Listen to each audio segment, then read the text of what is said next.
Biar Halo, Mbak disapa dulu, Lia. nanti kan lama-lama denger.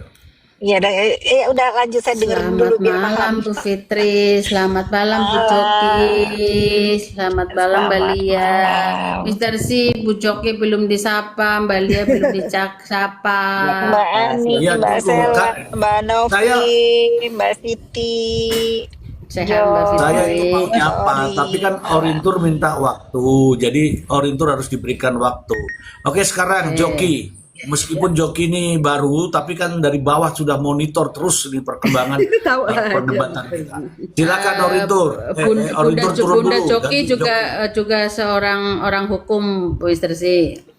Oke, Ya, silakan Bu Joki. aku mau sedikit menyampaikan bahwa kan dibilang katanya 1 bulan. Tadi juga ada yang menanyakan apa 1 bulan itu nggak apa-apa ya kan? Apa memang bisa 1 bulan tiba-tiba udah kasusnya udah diangkat begitu kan? Itu Penetapan sebenarnya, tersangkanya.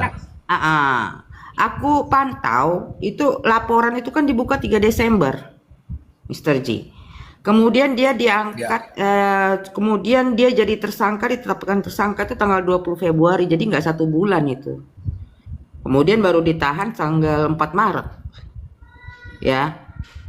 Untuk meluruskan aja ini, jadi nggak 1 bulan, 3 Udah Desember. tua dia, Itu amnesia jadinya. bukannya November, bukan Desember Kak.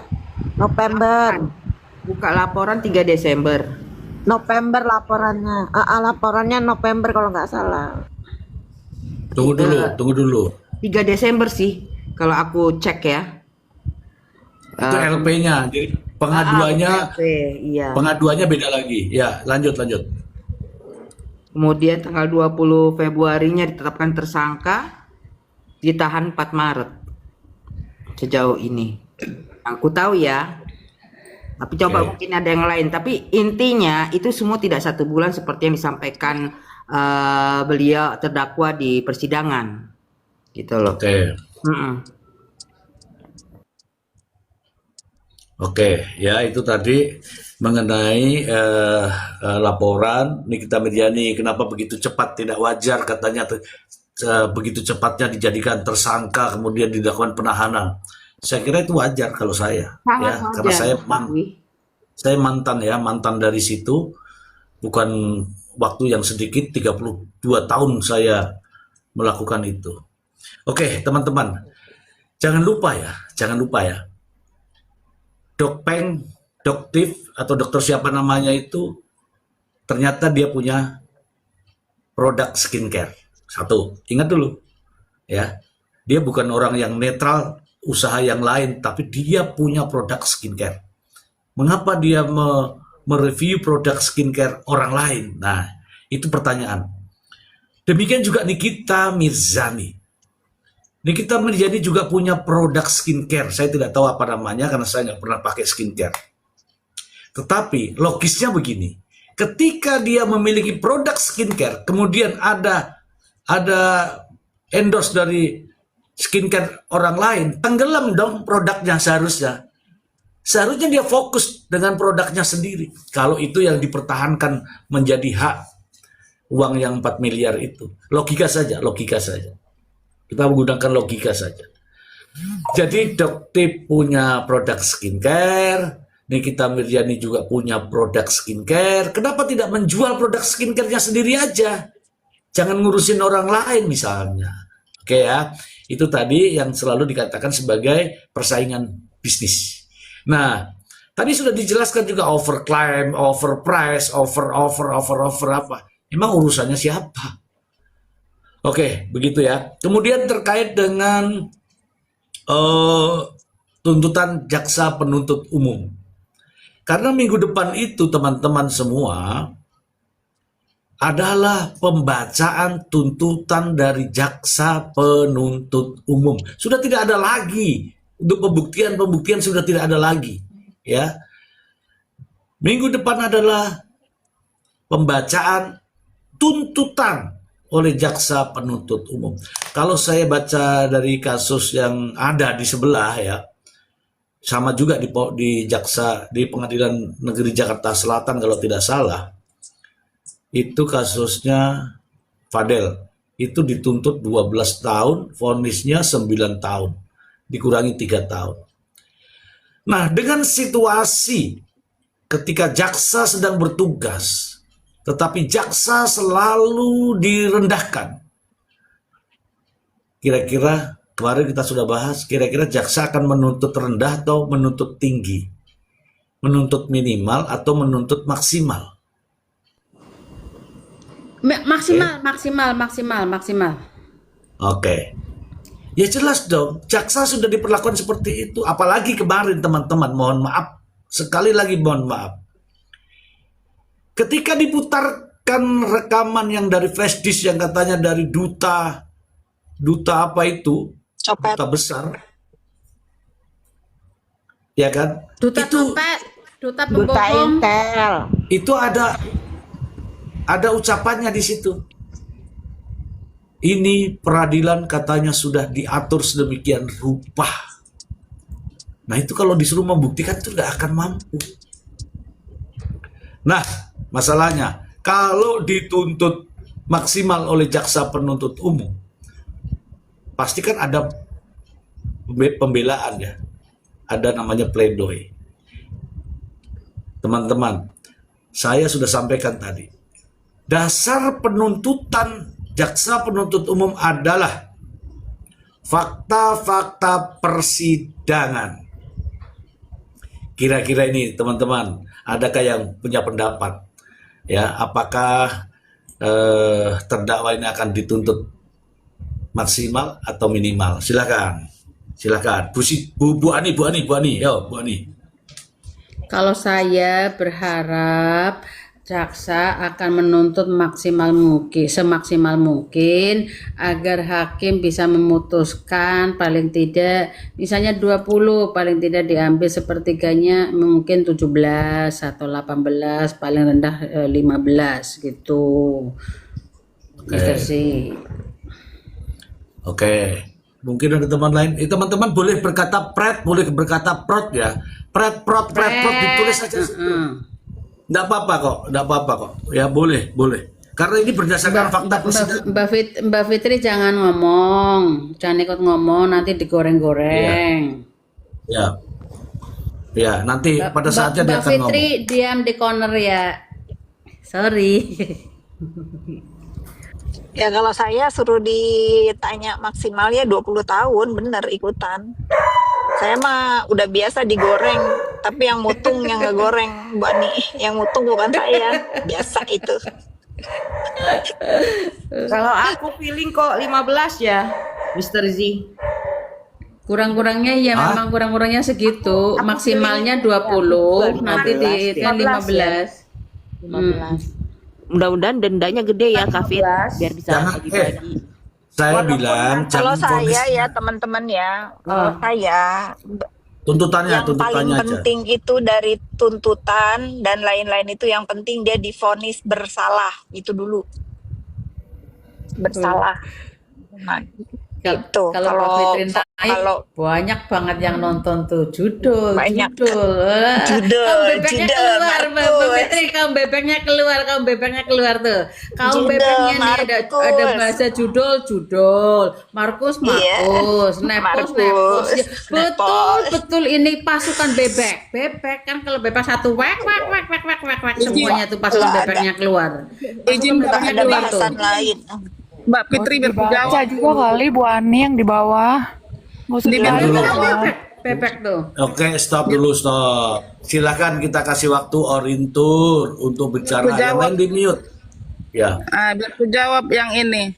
Yang pasti ini haters Mbak Fitri sama pendukung NM gini. Kalian pendukung NM sama yang di komal-komal yang tiap hari dari bangun sampai tidur lagi komal-komal, nggak ada kontribusi apa-apa untuk nikmir. Kalian udah komal-komal capek ada nggak, bahkan untuk berobat keluar aja dia nggak dapat izin, kalian nggak bisa berbuat apa-apa. Kalian cuman cari followers, cari pengikut, cari viewers, nggak bisa kontribusi, kalian nggak ada apa-apa, percuma, capek kalian nyari dosa ke sana, hatersin Mbak Fitri, hatersin Mbak Fitri sejelek-jelek gini ininya yang kalian tuduhkan, dia pernah menolong terdakwa itu, membantu. Udah banyak, kalau ada yang tahu udah banyak dibantu. Kalian apa nggak ada, cuma judul-judul, nggak ada kontribusi. Kalian itu seperti buih di lautan, banyak tapi nggak berguna. Kaum bebek hadir semuanya, kaum bebek hadir semuanya. Saya tepuk tangan Oke. dulu, Mr. Si. Saya on saya cam, berdengar. on cam Nggak apa-apa. dulu, on Nggak cam apa-apa, dulu, saya sengaja on cam naik dulu. biar kawan-kawan Pasukan bebek, pasukan bebek. Semangat banget. Pasukan bebek. Pasukan bebek. Saya perdengarkan ini. Stop dulu, Bu Ani, stop. Bu Ani, stop dulu. Ya, on cam tetap on cam nggak apa-apa. Tapi jangan bersuara dulu. Saya perdengarkan dulu ini.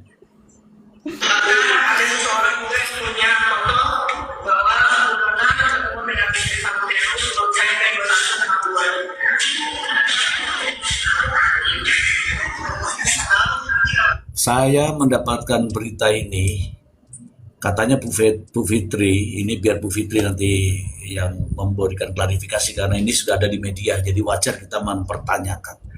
Katanya Bu Fitri ini bertemu dengan jaksa bernama Dona itu, kemudian mencairkan berapa tadi? 260 miliar.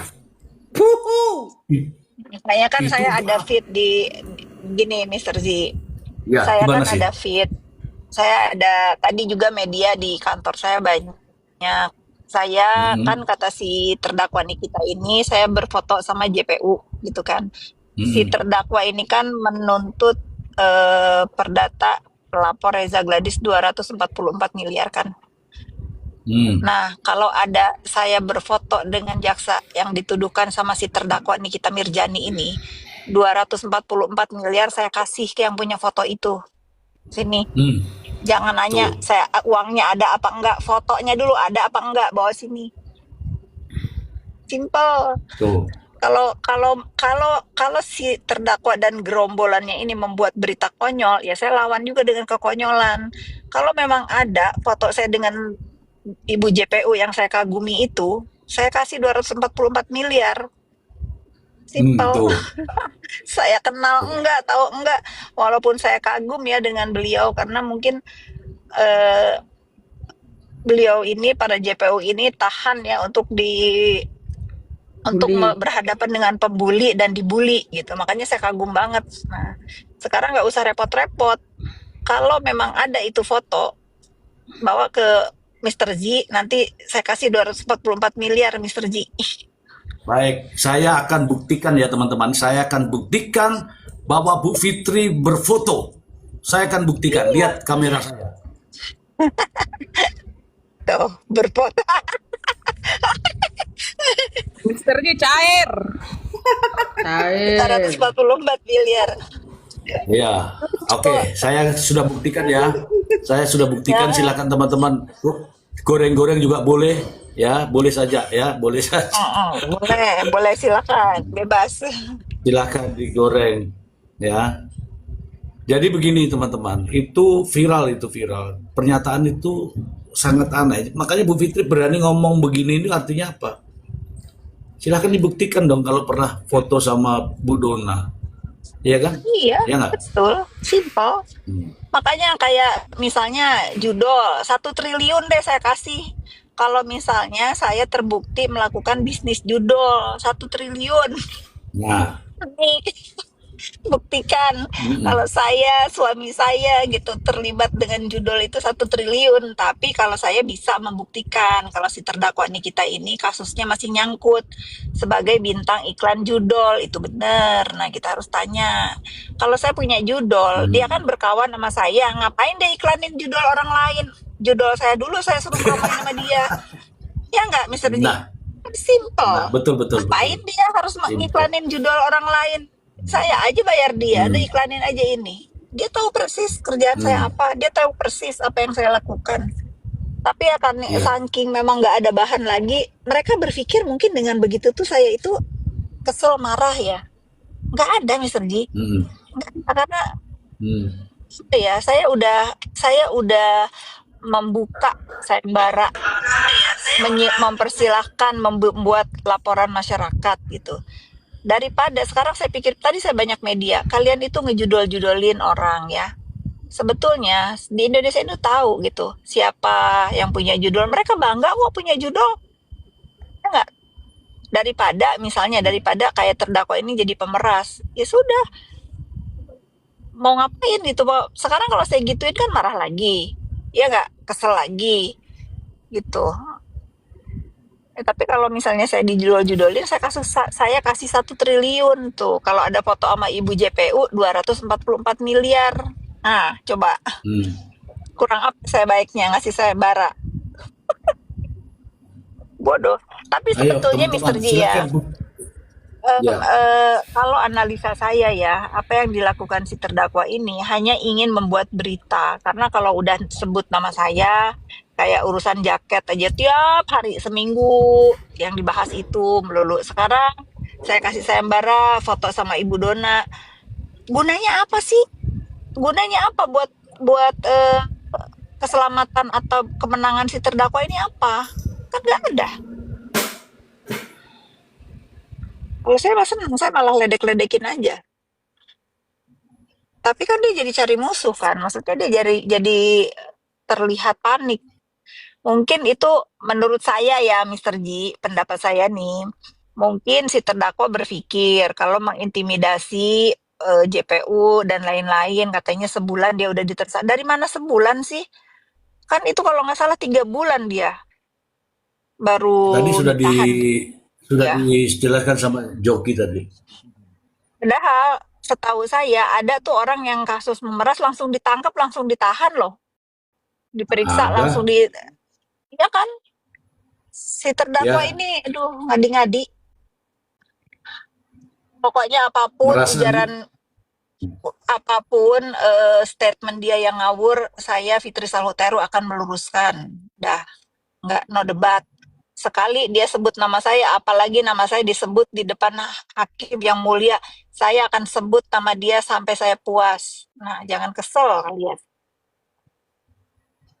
boleh dong, boleh. Boleh lah kan, kalau kalau sekarang kan kemarin Pak Saksi ahli mengatakan bahwa bullying itu terjadi dari yang besar ke yang kecil gitu kan. Dari orang yang berbadan besar Mm-mm. ke badan kecil. Begitu JPU-nya bertanya tentang follower, nah dia kan tahu tuh follower dia lebih besar, Dokter Reza lebih kecil, dia langsung menyalahkan. Enggak, kita sama-sama, ya orang juga tahu. Nah, kalau saya nggak begitu nih, saya sedikit ke saksi ahli mengatakan ya saya follower saya lebih kecil dari si terdakwa Niki, tapi saya nggak bisa dibully dia. Ya saya injak dia lah, Hmm. emang dia siapa? Tapi Ya, kalau orang-orang bisa dibully sama dia, ya saya emang enggak, Mister G. Udah cukup. Saya diam dan saya mencontohkan ke semuanya bahwa bullying itu nggak boleh dinormalisasi. Lawan. Ya nggak, Mbak Ani? silakan Bu Ani jawab. Ani tuh yang nyuruh saya lawan juga kan. Menyala Mbak Fitri, kemarin-kemarin kemana aja? Kok baru sekarang menyala? Nanti kalau Diam-diam dia baik keluar kemarin. dikasih, nih kata si ini nih, nanti kalau kalau dia keluar dikasih lihat foto Nepo sama Dona. Bodoh. Ngapain nunggu terus di Ngapain penjara nanti dulu baru ngeliatin keluar foto? penjara Sekarang dulu? mah bodoh. Kalau Ini follower dia ini kayak begini bodoh. semua. Bodoh. Semuanya. Zaman sekarang bullying Semuanya. bukan karena kedudukan. Ah, bener ini.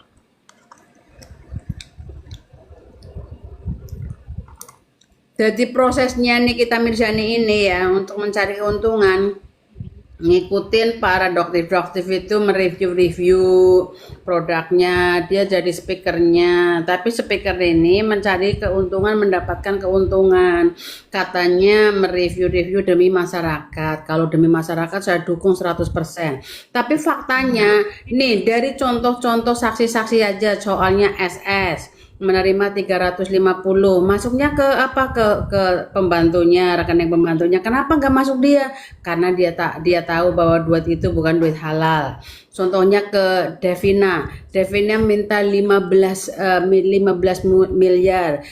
Pertamanya juga gitu, diancam-ancam, ditakut-takuti akan dilaporkan. Tapi setelah dia menyerah, tidak mampu memberikan uang, tapi kenapa tidak melaporkan? Dan disitulah yang dinamakan bukti-bukti yang menguatkan dari kasus ini, yang artinya Nikita Mirzani ini melakukan hal-hal seperti ini bukan cuma hari ini dengan Reza Gladys, tapi sudah ada contohnya.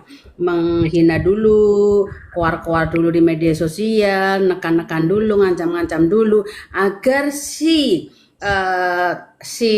korban ini mendekat. Setelah mendekat, nah itu dapatnya di situ minta uang. Jadi bukan cuma hari ini nih kelakuannya, perbuatannya yang dilakukan oleh kepada orang lain, tapi sudah berkali-kali. Bahkan di persidangan di situ ada perkataan bahwa sudah menerima 2M dari Dr. Richard. Artinya sudah dari 2M itu rasanya sedap, enak, karena cuma jual air liur dapat miliaran. Jadi keenakan lagi dan lagi. Gitu, lanjut. Ketagihan ya, maksudnya ketagihan gitu. Tagihan, sedap, gurih gitu loh. Lanjut yang lain. Oke, ini saya mau kasih Sela. Kamu sudah selesai belum pekerjaanmu, Sela? Silahkan yang prat-pret diperbanyak prat-pretnya ya. Apa? Apa itu? Apa Kamu dengar Mister nggak Ji? pembicaraan itu? Aku denger. Aku tuh lagi Silakan baca katakan typingnya. sesuatu. Nah, gini Kak Fitri, gini mereka ini kan maunya itu Kak Fitri itu marah-marah sama Om Deddy gitu loh, Om Deddy Kebuzer gitu. Karena kan dari YouTube-nya Om Deddy bawa konten ituin judul gitu. Maunya mereka tuh Kak Fitri marah sama Om Deddy gitu loh. Nggak perlu Om Deddy jadi orang yang- yang menuduh. Begini, Iya. Sela. Begini ya, orang yang menuduh itulah orang yang membuktikan. Lah ngapain Bu Fitri mau marah? Biarin aja dia buktikan, saya tungguin. Kan begitu Bu Fitri.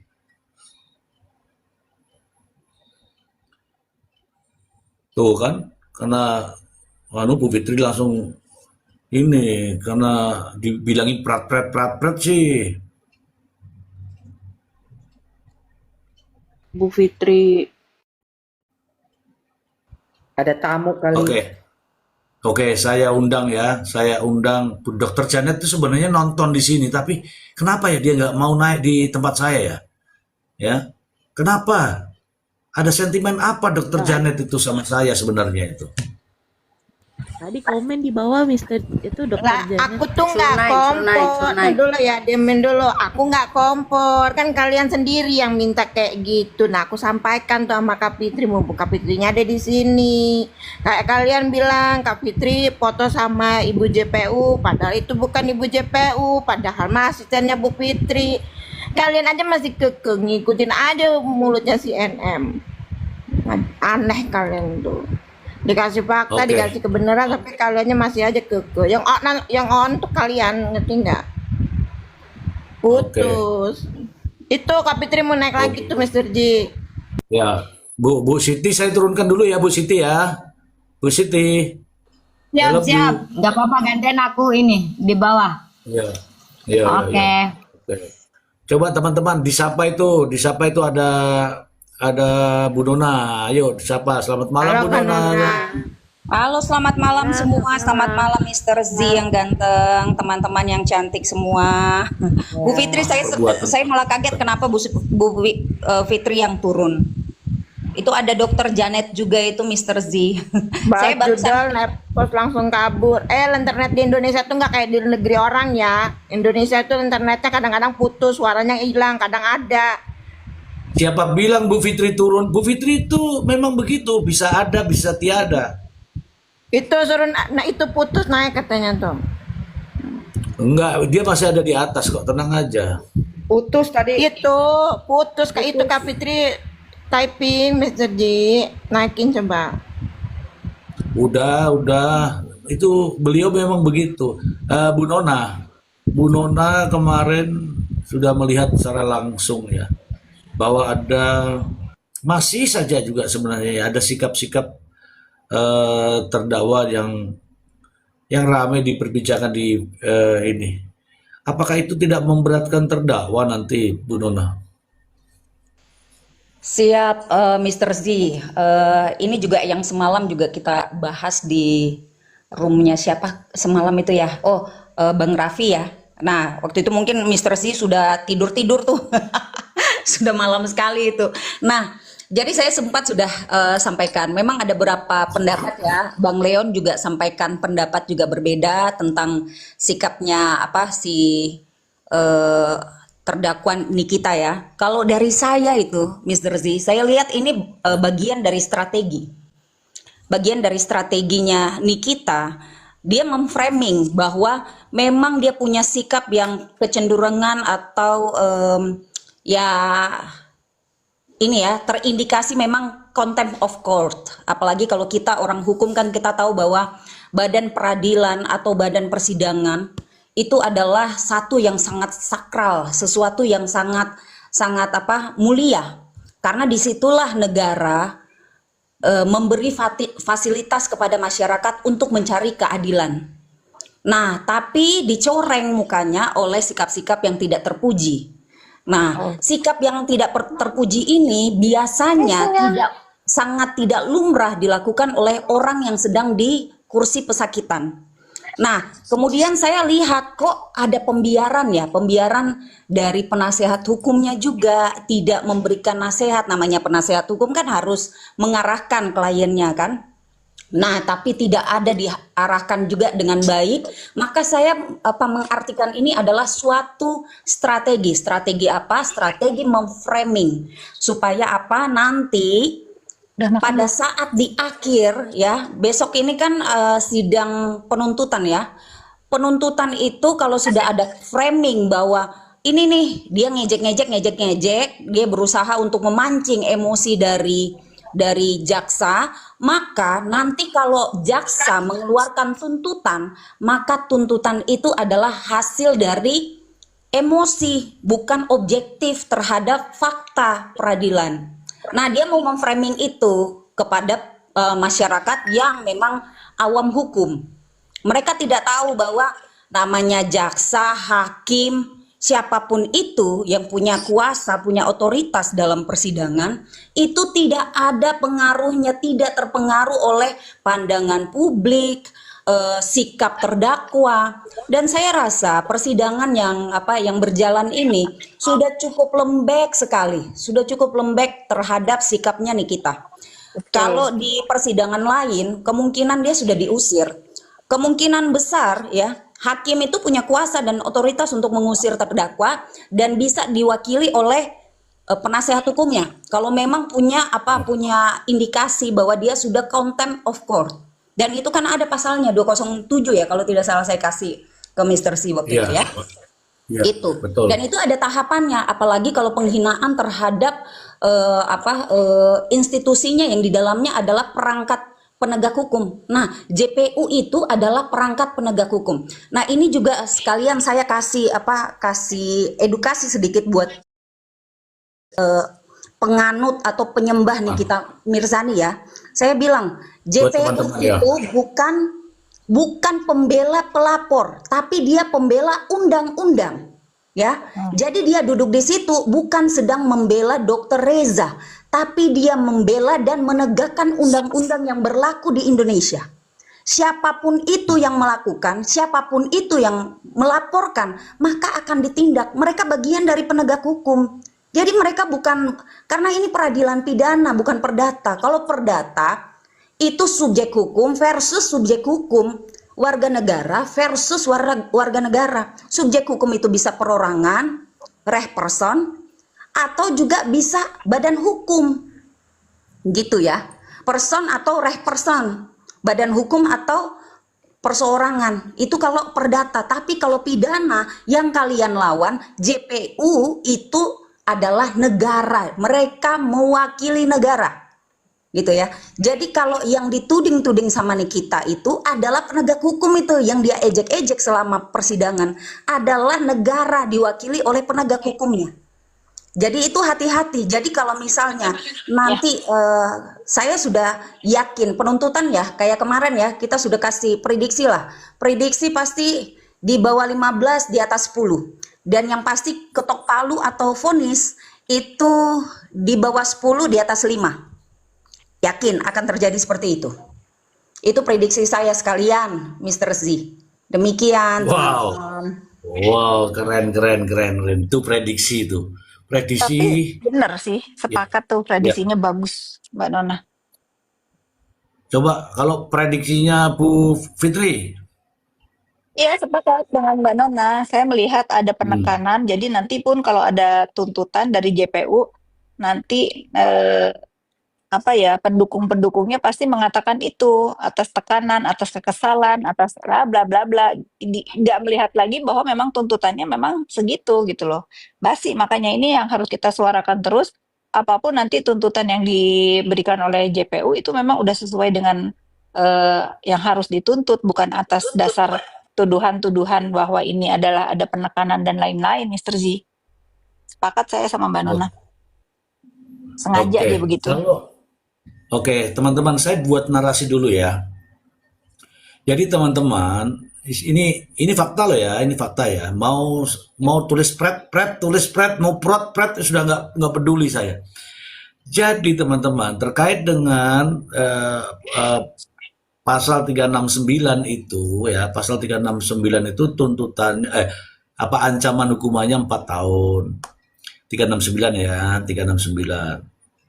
Tetapi di Undang-Undang ITE pasal 27B itu ancamannya 6 tahun. Oke. Kalau dikumulasikan ke tindak pidana pencucian uang ya, itu ancaman hukumannya 20 tahun. Ini ancaman hukumannya. Nah, saya melihat dari berlangsungnya persidangan ya, berlangsungnya persidangan. Pada saat persidangan itu kan penuh drama dari awal hingga akhir.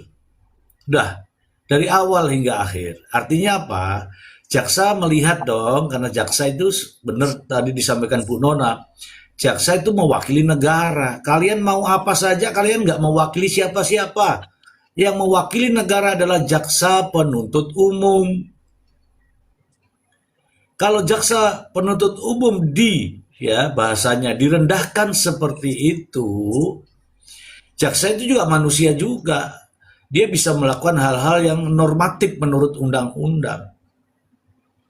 Artinya apa? Kalau tuntutannya maksimal, maka seperti yang terjadi, Fadel Bajideh itu dituntut 12 tahun.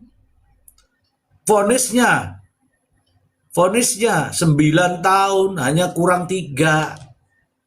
Nah, bagaimana jika nanti dituntut maksimal? Ancaman hukuman ini adalah 20 tahun.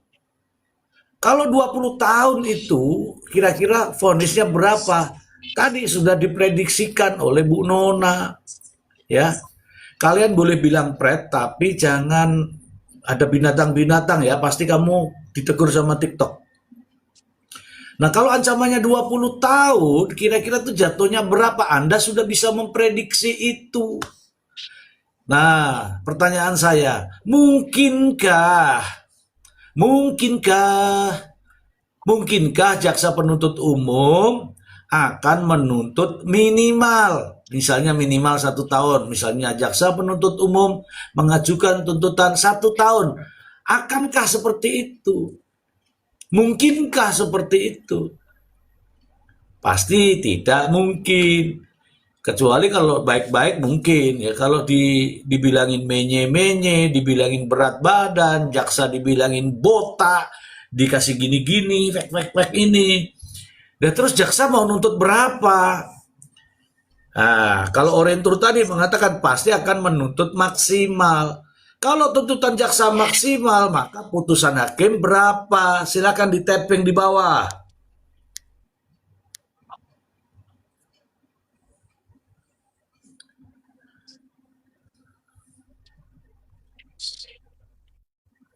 Begitu. Tuh, ya ini. Saya mau cari angka yang paling banyak ya, baru saya sebut nanti. Mungkin kena 18 tahun ya Mr. J. Ya nggak tahu, ada yang 100 tahun itu. 100 tahun umurnya NM berapa tahun? Astagfirullah. Ya nggak tahu, ini yang nulis, yang nulis. Aku tak baca angka-angkanya, nanti mana yang paling banyak, sebagaimana prediksi dari Bu Nona, gitu aja. Ada yang sama dengan Bu Prediksi Nona. 18 tahun ya. 12 tahun, 18 tahun kalau aku. 12 tahun kalau saya. Kak Fitri 12 Ya nggak tahun kalau apa-apa. aku 18 tahun. Prediksi itu boleh-boleh saja. Prediksi itu boleh-boleh saja. Oh, ramalan cuaca aja boleh kok. Kalau aku Mr. G, untuk Ya, Bu. tuntutan jaksa, itu dia pasti akan mempertimbangkan hal-hal yang memberatkan dulu kan. Ya. Biasanya masuknya itu pasti ke terdakwa berbelit-belit dan tidak mengakui perbuatannya. Kedua, terdakwa pernah itu. dihukum dalam perkara yang lain. Ketiga, terdakwa tidak berlaku sopan selama persidangan. Hal-hal yang meringankannya tidak ada. Itu perkiraanku. Jadi aku perkirakan tuntutan 15 tahun. Untuk hakim ya nih, aku coba ya. Hal-hal memberatkannya sama dengan jaksa. Hal-hal yang meringankannya itu karena terdakwa memiliki 3 orang anak yang masih memerlukan seorang ibu. Jadi jatuhnya bisa 13 tahun. Perkiraan aku. Demikian, Pak. Oke, nggak apa-apa Bu, nggak apa-apa. Barang begini itu kan bisa diprediksi. Nah, itu tadi ada pertimbangan yang memberatkan. Salah satunya berbelit-belit, tidak Perbuatannya. Etikanya tidak nggak mengakui ada, sopan perbuatannya, santunnya nggak tidak ada. mengakui. Terdakwa Tidak mengakui. berbelit-belit dan tidak mengakui perbuatannya, pernah dihukum dalam perkara lain, tidak berlaku sopan. Tidak berlaku sopan ya, pernah dihukum. Ini saya tulis ini supaya teman-teman nanti kita buat ini supaya teman-teman semua ini prediksi ini tepat atau tidak gitu loh. Iya, betul. Pernah dihukum dan tidak sopan ya. Dalam perkara lain, dia bukan residivis. Oh ya, sekalian aku meluruskan Mr. Z, dia bukan residivis. Ya. Walaupun dia pernah melakukan perbuatan pidana, tapi itu dalam perkara lain. Karena kalau residivis, itu dia melakukan tindak pidana yang sama. Dia di depan persidangan mengakui bahwa dia tahun 2015 ya, pernah melakukan tindak pidana pemukulan kalau nggak salah di persidangan itu. Nah, kalau dia residivis, pindahannya itu harus sama, gitu loh. Jadi dia bukan residivis. Jadi mungkin pertimbangannya adalah pernah dihukum dalam perkara yang lain, gitu, Mr. Z. Oke, saya baca di sini. Residivis adalah kekambuhan seseorang dalam perilaku kriminal atau tindakan yang tidak diinginkan setelah sebelumnya mengalami konsekuensi negatif hukuman dari perbuatan tersebut. Dalam konteks hukum pidana, residivis merujuk pada seseorang yang kembali melakukan tindak pidana setelah ia telah menjalani hukuman. Jadi tidak bilang yang sama ya, tapi itu sah-sah saja ya memiliki pendapat ya. Tapi saya mengambil dari rujukan ini apa yang tertulis di dalam Mbah Google. Ini Mbah Google ini. Ya, tapi nggak ada masalah ya. Status residivis bisa saja menjadi pemberat hukuman. Nah, ini teman-teman, apa yang dimaksud dengan residivis ini? Pemberat hukuman dalam hukum pidana Indonesia, status residivis bisa menjadi alasan pemberat hukuman, penyebab pidana tambahan hingga 1/3 dari ancaman pidana maksimal. Wow, Oke lah, oke lah. Itulah yang terjadi kemarin. Kenapa hakim menanyakan itu? Tambah Kenapa hakim sempat tambah. sempatnya menanyakan, Anda sudah pernah dihukum? Ya, yang mulia, begini dijelaskan. Oke, Bu Joki, mungkin ada yang mau dijelaskan, silakan. Saya tambahkan ya, dalam bukunya Bambang Waluyo itu saya lupa itu judulnya apa, kalau nggak salah Sistem Pemasyarakatan di Indonesia kalau nggak salah. Itu dia mengartikan residivis itu berasal dari kata residivis yang artinya melakukan tindak kejahatan yang sama. Sedangkan dalam KBBI itu dijelaskan bahwa residivis itu adalah mengulang tindak kejahatan yang sama. Jadi dalam pertimbangan hal-hal yang memberatkan nanti itu mungkin masuknya itu adalah pernah melakukan tindak pidana dalam perkara lain. Jadi dia pernah dihukum tapi bukan dalam perkara yang sama. Gitu Master J. Oke. Pernah dihukum ya, pernah dihukum dan mendapatkan putusan hakim gitu ya. Iya betul Master J. Oke, mungkin Bu Orintur, silakan Orintur. Dari tadi betah amat di sini pendukung NM ini. Kalian tuh nggak ada, mau kalian ngapain juga di sini. Ini mau saya jelaskan buzzer. Suruh Komal sendiri. Suruh Komal sendiri aja semua itu. Enggak, karena mereka nggak, kalau Komal sendiri mereka tuh nggak bisa meluapkan kemarahannya. Jadi gini, buzzer itu kawan-kawan. Syarat jadi buzzer saya kasih tahu ya. 1, AQ-nya antara 78 sampai 80. Ada nggak AQ kalian di atas 80? Kalau nggak ada, berarti kalian cocok jadi buzzer. Karena untuk jadi buzzer itu nggak perlu otak pintar. Yang penting tangannya cepat, jari-jarinya cepat ngetik ke sana kemari, ngejulitin orang, ngekomentarin orang. Begitu. Kalau ada yang Komal di sini, datang ke sini ngulitin. Kalau kalian Komal pendukung NM, cukup saya dengar, nggak akan mau saya komen di situ, nggak akan mau jari-jari saya ngetik. Nah, itu tandanya bukan buzzer. Jadi kalau buzzer itu ditugaskan untuk menyerang, kayak amuba gitu, kemana ada di situ apa yang mau diserang di situ, ngumpul ke situ, itulah buzzer. Nah, kalian inilah cocok jadi buzzer. Jadi jangan nuduh kami buzzer. Kami ini kalau saya mau jadi buzzer, saya masuk ke Komalan situ, saya masuk ke sana ketak-ketik, saya tulis di sana jelek-jelekin pendukung NM. Nggak mau. Kalau kami Komal cuman di sini doang gitu, Komal Mr. Z. Jadi jangan bilang bajer apa di sini dia nih lagi tadi dia. Kau di sini ketak-ketik, ngetik-ngetik di sini komen, itu kau lah cocok buzzer. Karena tugas buzzer itu harus bisa mengetik ribuan kalimat per hari untuk menyerang orang lain. Nah, itu tugas buzzer ya, itu kau ini. Oke, segitu aja Mr. G. Oke, saya tanya. Mereka mah pasukan bebek. Bu dokter Janet jadi pasukan bebek di bawah itu, gak mau naik. Oke, Betul teman-teman. Bang Mr. Z, memang semua pasukan bebek. Kalau orang wek ikut wek. Tapi ya Bang Mr. Z, di sini mirisnya sebagai masyarakat Indonesia di zaman teknologi yang tinggi ini, untuk mencari data-data itu mudah, kebenaran itu mudah ya, karena informasinya begitu luas. Tapi saya herannya dengan pendukung Nikita Mirzani ini, cuma ngikut aja wek. Misalnya ini yang selalu dinarasikan judul, ikut judul semuanya. Tepos ikut tepos semuanya, Markus ikut Markus semua. Terus otak-otak mereka tuh di mana? Berpikirnya itu di mana? Kalian dikasih otak digunakan untuk apa? Jangan pakai dengkul, pakai otak. Jadi orang yang cerdas. Apalagi yang namanya kwek. Di mana-mana tappingnya sama, artinya otaknya tidak berfungsi untuk mencari kebenaran, untuk mencari data. Nah, bagaimana Indonesia akan maju kalau masyarakatnya, penduduknya seperti kaum bebek, seperti pendukung Nikita Mirzani? Amburadul.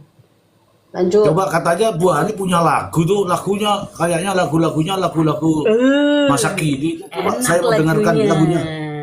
Lagunya. Kita dengarkan teman-teman lagunya, teman-teman. Ready, get set, go. Sudah 7 bulan nih kita ditahanan dengan dakwaan pemerasan. Sudah Wow. 7 bulan nih kita ditahanan dengan dakwaan pencucian uang. Nih kita berharap bebas dari dakwaan agar dia bisa pergi liburan. Nih kita berharap bebas dari dakwaan, dia ingin pulang bebas di luar. Gitu aja. Wow. Kalau kalau bebas mau liburan kemana Bu Ani? Lanjutin, ada liburannya dong. Katanya ke Eropa, jalan-jalan sama anak-anaknya. Cey. Oke, kita bahas. Kita bahas lagi. Ngatain, ntar dulu Mr. J, ngatain Kak Fitri bipolar, sendirinya bipolar. Nah, kadang-kadang nangis, kadang-kadang ketawa, kadang-kadang joget. Padahal diri sendirinya sama tuh kayak pendukungnya tuh. Ngomong ngatain orang puja sendirinya yang bayaran. Ih, aneh. Tapi sih jujur ya teman-teman ya, aku suka loh. Artinya kalau mereka itu fokus. Padahal kan saya ini sama netizen lain ya mengomentari, mempunyai pendapat karena namanya dia public figure harus siap dikomentari baik dan buruk ya. Saya juga sebagai orang yang sama sebetulnya mengomentari. Tapi saya suka begitu saya naik di komal-komal pasti pada keluar. Artinya apa? Sebegitu ngeselin hidup saya ini buat kalian kan? Bagus. Begitu. Sebenarnya Kak Fitri mereka tuh ngefans sama kakak sebenarnya. Apalagi saya on cam nih. Kalau on cam rame lagi. Kan? Sebenarnya mereka tuh ngefans sama kakak sebenarnya itu. Makin rame nih. Iya. Semakin rame kan. Saya baru sampai rumah nih teman-teman. Bentar lagi saya turun dulu nanti gabung lagi ya. Oke Bu. Oke Bu Fitri. Loh, itu makan apa itu? Itu bajuku ya? Coba kalau Judul pamer. Coba kalau gitu. enggak. Coba Lagi kalau makan Kak Fitri nih. Coba kalau Kak Fitri ngebela NMU dipuja-puja. Ibu Peri, Bu. Ibu Peri.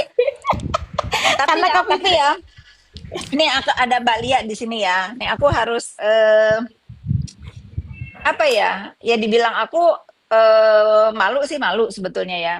Jadi aku kalau melihat orang-orang yang lagi ngedukung si terdakwa ini, kayak inget aku dulu gitu, membela orang yang belum tahu keasliannya itu seperti apa. Nanti juga kalau udah sadar kayak aku, mereka juga kayak aku malu sendiri. Kok bisa aku ngebela dia ya gitu. Sama seperti kita. Jadi kalau sekarang pada ngedukung, pada merasa bahwa si terdakwa ini benar ya. Aku pernah di posisi itu. Aku pernah di posisi sebel sama Kak Fitri dulu waktu belain dia.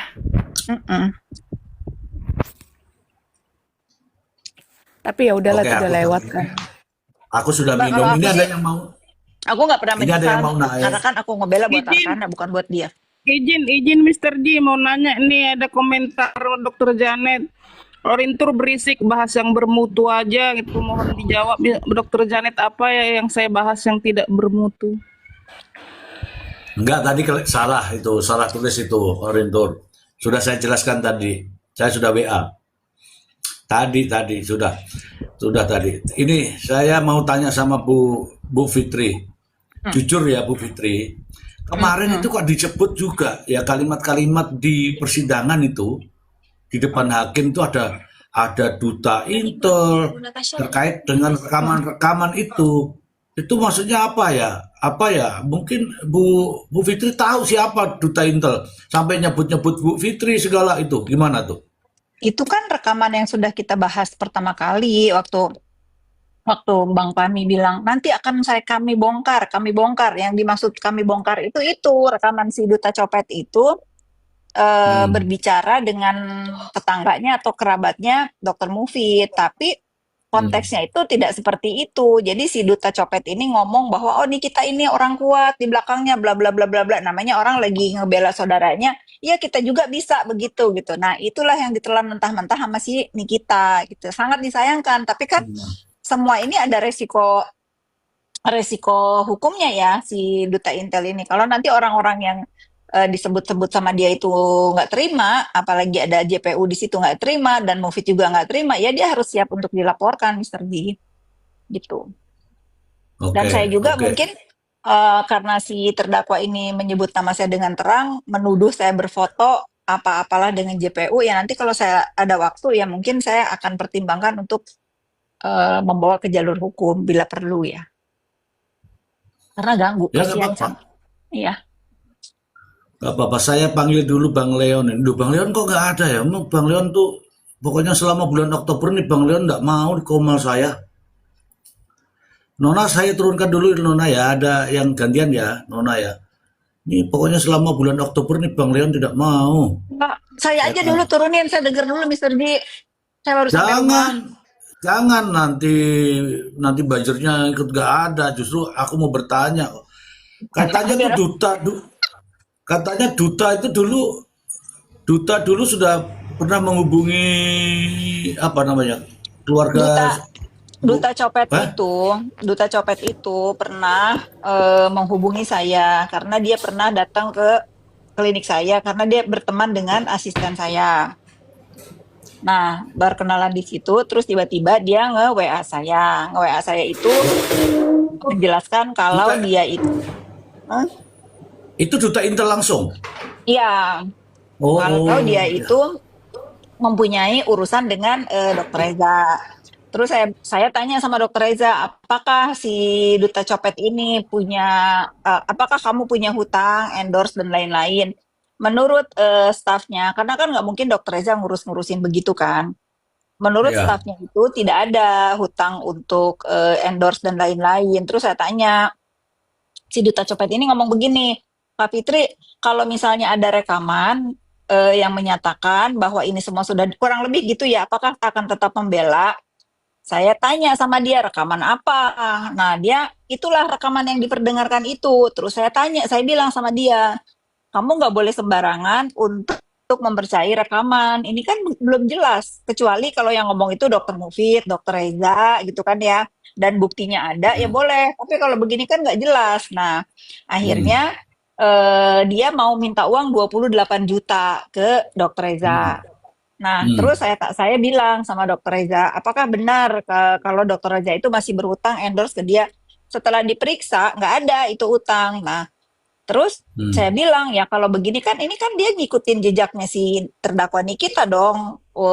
Ingin memeras dengan cara-cara seperti itu, dengan mau apa namanya, seolah-olah dia mengetahui sesuatu. Saya bilang sama Dokter Reza, jangan dibiarkan orang-orang begini. Kalau kamu kasih uang ya ini akan terus-terusan begini seolah-olah dia itu mempunyai sesuatu yang kamu takutin, nggak usah, tak bilang gitu.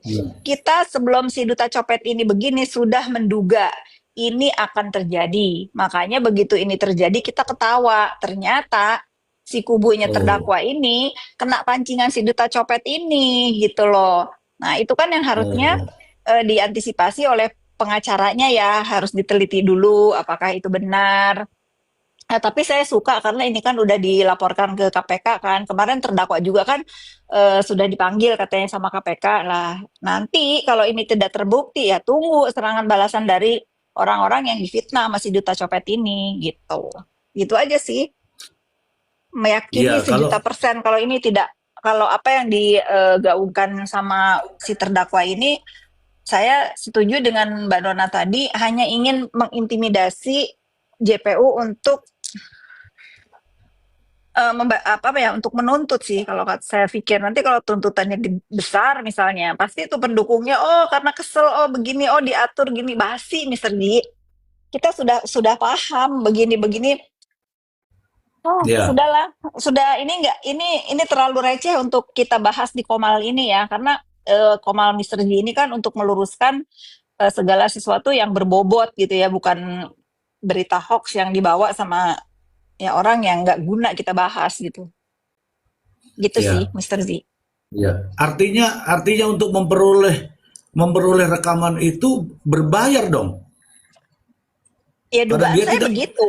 Dugaan saya karena begitu. tadi kan sudah minta berapa tadi tuh katanya? Minta 28 juta ya? 28 juta, iya. Hmm. Iya. Jadi Berarti ya dari sana tidak berhasil, kemudian ke sini gitu maksudnya. justru di sana dia berhasil. Justru di sana dia Oh. berhasil. Makanya lah itulah dia jadi gini Mr. Ji. Hampir 2 minggu lalu lah itu ada Hmm. eh apa ya? Kalau saya itu kurang suka kalau ngomong buzzer ya. Anggaplah netizen tersesat ya. Netizen tersesat itu Nah, boleh, menghubungi boleh, boleh, saya. boleh. Iya, Bu menghubungi lihat, saya. Bu lihat turun dulu sebentar ya, Bu Lia ya. Ya, terus lanjut.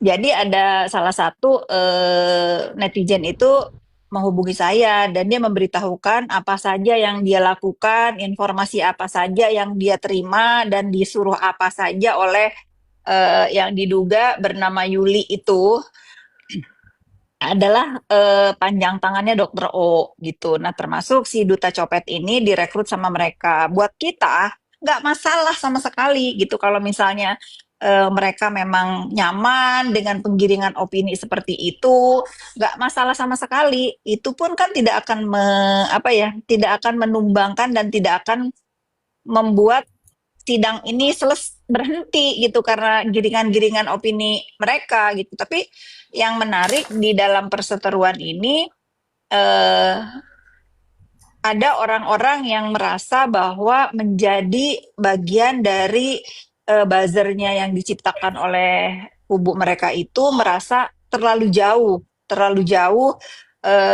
apa yang dilakukan oleh menurut dia itu yang bosnya itu adalah Dokter O gitu. Ya saya bilang ya nggak masalah, namanya juga media ya mungkin mereka nyaman dengan melakukan pembelaan-pembelaan seperti itu gitu. Akhirnya Oke. Mr. G, akhirnya saya bilang begini, kamu kalau mau jujur, kalau mau menceritakan apa yang terjadi di kubu perbazeran ini, jangan cerita sama saya. Silakan cerita ke Hmm. pihak berwajib. Apa yang kamu tahu, Hmm. apa yang kamu pahami, dan siapa saja orang-orang di balik akun-akun yang selalu mendoxing Dr. Reza, Heni Sagara, saya, dan yang lain-lain. Akhirnya anak itu saya bawa ke Polda Jabar karena ada laporan Bu Heni tentang akun-akun yang selalu mendoxing dia. Gitu. Nah, dia sudah dimintain Hmm. keterangan, dia menerangkan, dia memberitahukan apa yang dia tahu. Gitu, Mr. G. Baik sih itu anak. Jadi ada salah Itu satu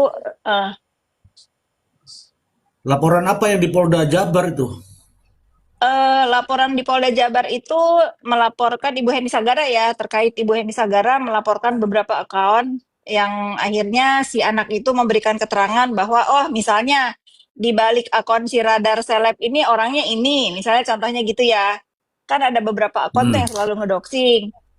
Di balik ini yang selalu berhubungan itu namanya Yuli, disuruhnya sama siapa. Nah, itu semua dia sudah terangkan ke polisi di Polda Jabar. Gitu Mr. G. Terkait juga kan Ibu Heni Sagara sedang melaporkan beberapa orang yang diduga melanggar Undang-Undang ITE terhadap dirinya. Makanya saya bilang kasusnya Dr. Reza ini akan segera selesai. Sini kita akan segera dibacakan dakwaan. Sebentar lagi mungkin tuntutan dan vonis. Ya. Nah, ini akan ada lagi cerita baru di dalam sindikat penghancur skincare ini akan ada orang-orang yang akan terseret juga di dalam kasus hancurnya atau review-review di skincare ini. Makanya saya bilang sama Mr. G, pada akhirnya nanti prediksi saya ya, pada akhirnya nanti kalau di dalam diibaratkan itu gajah akan ketemu gajah nanti akhirnya. Kalau ini kan lagi ya, ini kan lagi wayang, masih wayang ya. Pada akhirnya nanti Oke. gajah akan ketemu gajah, ini akan seru. Tapi saya mendukung sekali Ibu Heni Sagara untuk menertibkan ini karena beliau adalah salah satu maklon terbesar di Indonesia, dan orang-orang yang dihancurkan ini juga kan bermaklon di beliau. Ya sebaiknya kalau saya jadi Heni Sagara pun saya akan melakukan itu. Saya akan selesaikan semua Oke. ini.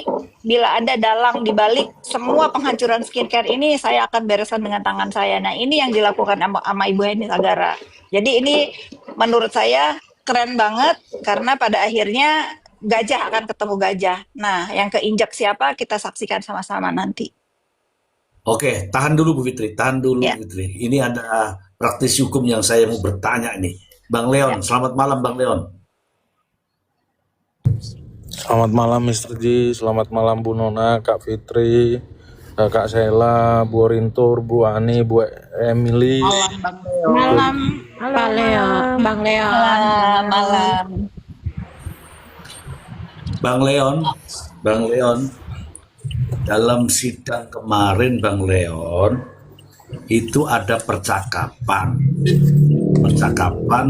yang seperti tadi Bu Fitri sampaikan, ada yang kaitannya dari duta apa tuh tadi, yang menyebut bahwa hakim, jaksa ini sudah diatur Bang Leon.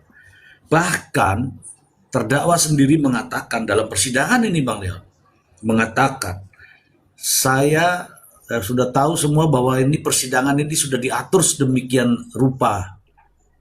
Sementara Bang Leon, ini adalah sidang terakhir dirinya. Tidak ada kalimat-kalimat penyesalan di situ. Dan minggu depan akan dilakukan penuntutan dari jaksa penuntut umum Bang Leon. Ini motivasi apa Bang Leon ya? Di waktu yang dia miliki justru dia mengungkapkan rekaman yang selama ini dipendam, yang katanya sudah dilaporkan ke KPK, pada akhirnya juga diputarkan di persidangan. Pendapat Bang Leon, silakan. Oke, Mr. Ji, dia kan mengaku bahwa video itu bukan dia yang menemukan. Dia juga mengaku bahwa yang merekam pembicaraan itu bukan dia. Sekarang pertanyaan saya, kalau memang keaslian video itu atau rekaman suara itu bisa dipertanggungjawabkan, kenapa orang yang merekam itu tidak dihadirkan sebagai saksi dalam Nah, persidangan? hmm, hmm, Gitu loh. Katanya kan, saya kan sering lihat tuh, itu dari duta intel itu ya. Ya. hmm. Ya. Kenapa tidak dihadirkan di dalam persidangan? Biarkan dia memberikan keterangan, biarkan itu menjadi fakta persidangan. Tetapi saya yakin dia pasti nggak berani hadir di persidangan. Karena apa? Dia kalau hadir sebagai saksi, dia akan disumpah. Ketika dia disumpah, memberikan keterangan palsu, dia bisa dipidana, Mr. Ji. Makanya dia nggak berani jadi saksi, dia cuma berani cuap-cuap doang. Kenapa si terdakwa yang mengungkapkan? Karena si terdakwa itu tidak disumpah dan keterangannya tidak mengikat. Dia pede-pede aja karena dia tahu dia nggak bisa diproses berdasarkan sumpah palsu, gitu loh. Jadi sebenarnya keterangannya dia itu nggak mempunyai nilai pembuktian apapun. Apalagi sampai saat ini, jika tuduhan-tuduhan yang disampaikan habis 50 miliar dan segala macam itu betul adanya, ada buktinya, gue yakin 100% udah ada tersangka hari ini kalau yang mereka bilang itu benar. Gitu loh. Udah pasti ada tersangka hari ini. Tapi faktanya belum ada kan. Sampai sekarang masih dibilang masih telaah. Gitu loh. Kalau dia mengaku dia dipanggil oleh KPK, ya kan? KPK. Itu pasti tembusan suratnya KPK itu disampaikan ke majelis. Kenapa? Yang melakukan penahanan terhadap Nikita Mirzani itu majelis. KPK butuh izin majelis kalau mereka mau meriksa, mau mengeluarkan dia dari tahanan. Gitu loh. Itu ada tahapan-tahapannya semua, teman-teman. Dan kalau ada tembusan surat ke majelis, pasti udah diperintahkan sama majelis kepada penuntut umum. Penuntut umum, kami menerima surat dari KPK perihal permintaan bantuan untuk menghadirkan terdakwa di KPK untuk diperiksa. Tapi kan sampai kemarin persidangan ditutup nggak ada kan? Nggak ada ya? Nah, iya. Oh, artinya mulut dowernya si Nikita aja lah itu, Mr. Pak Leon. Oh, dasar muda Katanya suratnya barongan. baru sampai ke rumah kan? Enggak, Katanya kan katanya surat. Kak kemarin Fitri, dapat itu. Kak Ya, Fitri, emang KPK bego nggak tahu dia ditahan, ngirim suratnya ke rumah. saya mau ngomong begitu tapi takut salah. Ya, KPK kan pasti udah tahu dia di mana. Jangan Kak Nggak mungkin Fitri lah yang dia udah tahu ngomong, ditahan nanti dikirim suratnya digoreng ke. lagi. Enggak apa-apa, Saya udah saya mau ngomong, biasa emang digoreng. sengaja biasa kalau saya yang digoreng yang mutungkan mereka bukan saya. Saya masih minum nih teh di sini anget. Ya kalau saya bilang saya sepakat dengan Mbak Nona tadi apa yang dilakukan oleh terdakwa ini sebagai bentuk penekanan aja kepada JPU biar nanti kalau misalnya tuntutannya tinggi, nah dia ngomong tuh, oh JPU kesel karena ulah-ulah dia gitu sih, Bang Leon. Kalau saya berpikirnya seperti itu, saya hafal soalnya sifat dia begitu, menekan publik, menekan dengan dukungan publik yang menurut dia itu ya oke-oke aja begitu. Nah, izin Tuh, Bang Mister Leon. Jadi ada Bang Mac, aku turun ya, boleh nggak? Boleh. Mana Bang Bang Leon Mac tidak mau bertanya nih. naik ke sini? Bang Mac mau naik nggak? Kalau mau Nggak naik mau aku dia. turun. Ya, turun dulu sebentar. Nanti kita berikan dulu Bang Mac untuk naik. Aku turun ya. Mana Bang Mac? Udah ada Bang Mac. Ya udah, Cara turun. Pak Leo, boleh saya bertanya Pak Leo? tunggu dulu. Pak Leon, Ani, Pak Leon. tunggu dulu. Ani, tunggu dulu. Ini Emily yang mau bertanya. Emily Iya. yang mau bertanya. Izin Mr. Z. Jadi Bang Leon, setelah kita melihat kemarin persidangan, jadi memang terdakwa ini tidak disumpah, jadi dia bisa mengutarakan apapun, entah itu benar, entah itu salah. Yang jelas, yang kita tahu tentang kemarin itu udah ngomong uang dedinya BEM, uang 4 liternya, terima kasih ya, uang 4 liternya. Itu kalau kita semua tuh udah paham bahwa itu tuh uang yang dimaksud dengan uang Reza Gadis, tapi dia memutarbalikkan bahwa uang ini adalah uang Dr. O. Nah, maksud Emi pertanyaannya seberapa besar sih keyakinan hakim ini untuk mempertimbangkan kesaksian terdakwa yang belum tentu benar gitu. Padahal kita sendiri tahu gitu bahwa argumen dia itu membolak-balikkan fakta gitu loh. Jadi yang benar jadi dialokasikan menjadi lain. Nah, maksud aku seberapa besar keyakinan hakim ini untuk menilai keterangan terdakwa itu, karena kan dia tidak disumpah gitu, Bang Leon. Yang pertama, terdakwa itu tidak dibebani kewajiban pembuktian. Jadi keterangannya dia itu bagi hakim itu bisa diambil, bisa enggak. Itu yang pertama. Kemudian yang kedua, mengenai dia mencoba memutarkan balikan fakta, itu sebenarnya dia sedang menghina hakim itu. Seolah-olah hakim itu orang yang nggak punya kemampuan nalar, nggak punya kemampuan berpikir, sehingga dia bisa giring-giring bahwa artinya ini itu, bukan itu, bukan itu. Majelis hakim kan juga membaca secara utuh kronologisnya itu seperti apa. 4 liter, tadinya dibilang 4 liter itu bukan uang, sekarang diakui sebagai uang. Karena ternyata ada embel-embel bisa bayar KPR. Yang pasti hakim itu akan melihat fakta itu secara utuh.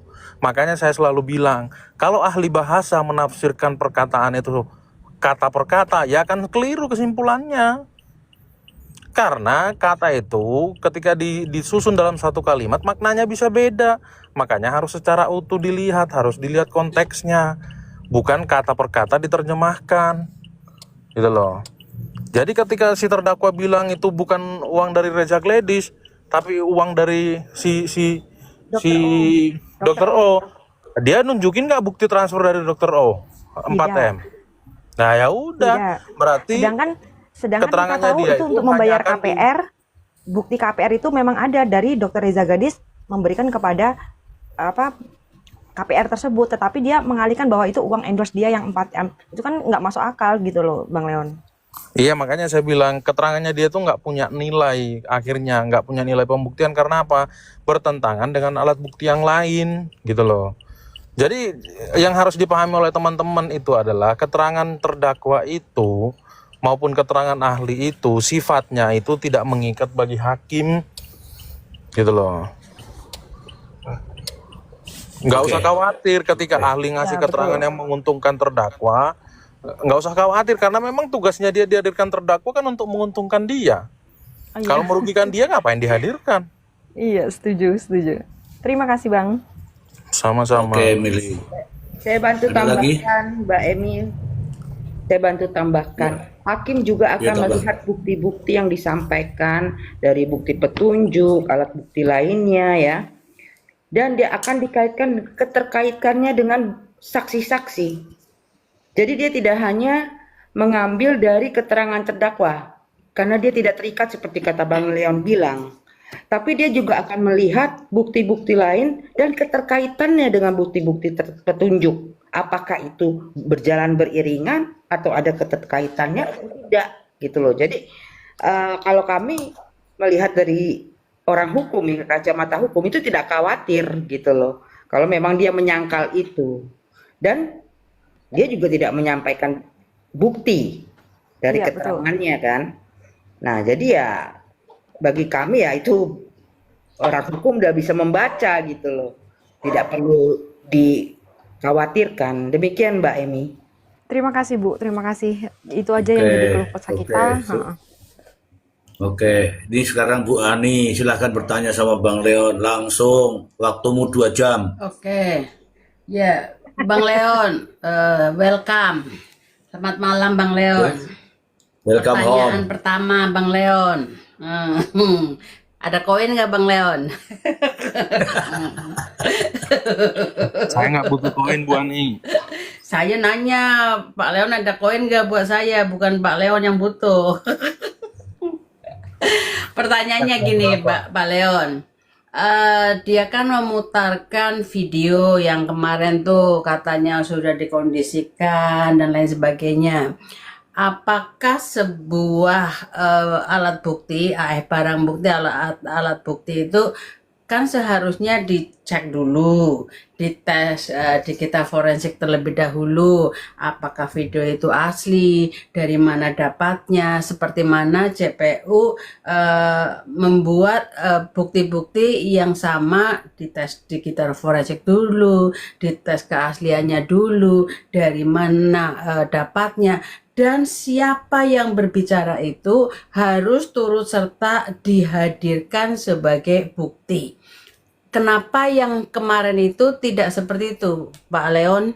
Dan hakim membiarkan untuk diputar tanpa bukti-bukti yang lengkap gitu. Pak Leon silahkan dijawab, monggo. Itu hakimnya tidak mempersoalkan itu karena saya bilang beliau bijaksana ya. Kalau itu hakimnya tolak pasti digoreng-goreng, hakimnya memihak bla bla bla segala macam. Tapi yang pasti Bu Ani, mengenai alat bukti elektronik itu dia mempunyai kekuatan hukum mengikat dan mempunyai nilai pembuktian ketika memenuhi ketentuan pasal 6 Undang-Undang ITE, yaitu alat bukti elektroniknya harus dapat dipertanggungjawabkan, utuh, ya kan? Kemudian dapat ditampilkan. Nah sekarang, apakah alat bukti elektronik yang diajukan dia itu dapat dipertanggungjawabkan nggak? Dapat dipertanggungjawabkan dalam hal ini konteksnya siapa yang membuat, dari mana itu diambil, bagaimana cara mengambilnya, itu harus dipertanggungjawabkan. Makanya berbeda, alat bukti elektronik yang diajukan oleh penuntut umum itu kan jelas, itu diekstraksi dari handphone ini, pada tanggal sekian dibuatnya, ini secara utuh, diambil dari handphone ini, itu ada begituannya. Makanya nanti dalam pertimbangan hakimnya saya yakin majelis hakim akan menyatakan bahwa rekaman itu tidak memenuhi syarat alat bukti yang sah berdasarkan pasal 6 Undang-Undang ITE. Begitu Bu Ani. Ya, karena begitu juga pendapat saya selama saya melihat persidangan itu, barang-barang bukti itu harus disertai dengan misalnya siapa orangnya yang merekamnya dan siapa yang berbicara, itu harus hadir bersama-sama untuk membuktikan bahwa barang bukti itu valid gitu, Pak Leon. Makanya kemarin saya heran apakah sudah Tapi Bu, itu bukan barang bukti yang dihadirkan di persidangan, bukan? Itu tuh alat apa bukti. namanya? Bukan nggak ada di dakwaan, cuman dia tuh itu tuduhan terdakwa terhadap JPU dan hakim yang tidak ada buktinya, hanya rekaman pembicaraan antara si duta itulah bukan intel beneran, Itu nggak kan mau nyebut mereka berita intel. mereka kan mengatakan barang bukti yang akan diputarkan, minta diputarkan, makanya kemarin kan diputarkan. Tapi kan pertanyaan saya sebagai orang awam itu, apakah sudah dites digital forensik? Kan biasanya kalau itu kan dibacakan jam berapanya, detik berapanya, hari apanya, bulan apanya, itu biasanya dalam persidangan itu penuh. Dan siapa yang berbicara di dalamnya, siapa yang merekamnya harus lengkap dengan data-datanya. Itu dalam persidangan yang selalu saya lihat gitu. Itu kan Pak Leon? Iya betul, makanya saya bilang alat bukti elektronik itu harus memenuhi ketentuan pasal 6 Undang-Undang ITE. Jadi kalau alat bukti elektronik itu tidak memenuhi syarat sah sebagaimana diatur dalam pasal 6, nggak usah khawatir. Itu nggak akan dipertimbangkan karena tidak mempunyai kekuatan hukum yang sah sebagai alat bukti elektronik gitu. Ya kan boleh aja dia mengajukan bukti apapun, itu boleh aja, dan hakim sifatnya hanya menerima saja. Hakim itu nggak akan menolak. Makasih. Nah, satu lagi Pak Leon, kan terdakwa ini bersumpah-sumpah demi anak-anak tidak pernah meminta Mail itu menghubungi atau menelpon Reza Gladys. Tapi di dalam pembuktian itu rekaman percakapan Mail dan Dr. Reza Gladys diklaim oleh Nikita Mirzani bahwa disitulah permintaan kerjasama antara Reza Gladys dan Nikita Mirzani. Kira-kira funny atau enggak Pak Leon? Sekarang kalau dibilang nggak pernah diminta menghubungi, kok duitnya diterima? Itu yang pertama. Kemudian yang kedua, sekarang kalau Anda nerima duit 4M, kira-kira kamu harus pastikan nggak apa dasarnya terima duit itu? Dia kan bukan orang baru. Katanya udah artis lama, udah terbiasa endorse-nya puluhan M. Harusnya kan dia meneliti dong. Kita nggak usah ngomongin duit MM-an, duit ratusan juta, puluhan juta aja kita harus cek perjanjiannya kok. Apalagi kalau menggunakan perantara, kita harus pastikan bahwa cara-cara perolehannya itu sah. Dan teman-teman harus ingat ya, dalam hukum itu orang ceroboh, orang bodoh itu nggak dilindungi. Jadi kalau dia bilang saya nggak tahu, berarti dia ceroboh, berarti dia bodoh. Terima duit 4M nggak dicek, kok bisa dia terima duit itu? Dan orang seperti itu tidak dilindungi dalam hukum, tetap bisa dipidana. Gitu gua nih. Terima kasih Pak Leon. Yang lain monggo. Miss Matcher, ini waktumu. Saya kasih waktu 3 jam. Miss, 3 jam Miss, menyala nggak tuh? Aduh, keburu tambah doer aku nih kalau 3 jam. Udah dibilang Nggak apa-apa, sekarang ini 3 jam sekarang lagi. Sekarang duer tuh seksi. Ayo, silakan Miss Matcher, ngomong dong. Iya, apa ya aku mau ngomong ya Mr. Z, cuman aku ini aja sih, maksudnya ngelihat yang kemarin itu dia menyanyiakan kesempatan terakhirnya untuk menutup dengan itu. Tapi aku setuju yang diomongin sama Kak Fitri tadi, bahwa memang dia pengennya orang itu dia menutup begitu, dan akhirnya ketika dia ketemu dengan wartawan tuh loh, dia kan ngomong, silakan jaksa mau tuntut saya 100 tahun, 1 windu kek gitu kan. Ya itu kan udah kelihatan memang benar bahwa nih dia yang menutup persidangan hari itu dengan sebuah framing. Apalagi tadi udah dengerin nih Bang Leon jelasin bahwa harus ada ini, harus ada itu gitu. Jadi posisinya hakim hanya mendengarkan saja, bahkan yang ada suaranya di rekaman itu pun tidak diturutkan menjadi saksi dan segala macam.